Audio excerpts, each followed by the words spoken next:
ከረንት ቮልቴጅ እና ሬዚስታንስ ሶስቱ ልዩነታቸው ምንድን ነው? ፈርስት ከረንት is the movement of electric charge through a conductor ነው። በሆነ ኤሌክትሪክ አስተላላፊ ሽቦ ላይ የሚተላለፍ ኤሌክትሪክ ቻርጅ which is said to be ከረንት ተብሎ ይጠራል። ይህን ግልጽ ለማድረግ ያክል በሆነ ፓይፕ ላይ የሚያልፍ ውሃ ኦኬ። ስለዚህ ውሃው ልክ እንደ ቻርጅ ቢሆን ፓይፑ ደግሞ እንደ ኮንዳክተር ቢሆን ውሃው በዛ ፓይፕ ላይ ማለፉ ከረንት እንለዋለን ማለት ነው። ቮልቴጅ ኦን ዲ አዘር ሃንድ ቮልቴጅ የምንለው ደግሞ ኢትስ ሲምፕሊ አን ኢነርጂ ወይም ደግሞ ኤ ፎርስ ኦር ኤ ፕሬዠር that pushes the electric charge through a conductor or through a circuit በሆነ ሰርኪዩት ላይ ወይም ደግሞ በሆነ ኮንዳክተር ላይ ኤሌክትሪክ ቻርጅ ሙቭ እንዲያደርግ ፑሽ የሚያደርግ ፎርስ ነው ወይም ደግሞ ኢነርጂ ነው ልንለው እንችላለን። ኤሌክትሪካል የሆነ ኢነርጂ ነው ልንለው እንችላለን።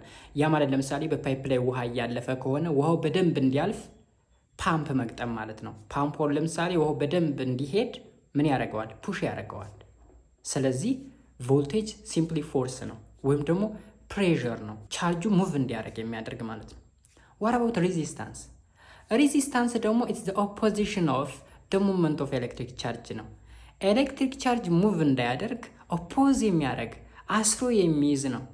ያ ማለት አሁንም በዚህ በፓይፕና በውሃ ላይ ምሳሌ ብንቀጥል ሆነ ቦታ ላይ ፓይፑ ሆነ ቦታ ላይ ናሮ የሆነ ጠባብ የሆነ ነገር ቢፈጠር ውሃው እንደ ልቡ ማለፍ አይችልም አይደለ? ሶ ሬዚስታንስ ማለት በሆነ ከረንት ኬሪንግ ኮንዳክተር ላይ ሆነ አካባቢ ላይ ቻርጁ በደንብ ሙቭ እንዳያደርግ የሚከለክል የሚያግድ ኦፖዝ የሚያደርግ ማለት ነው።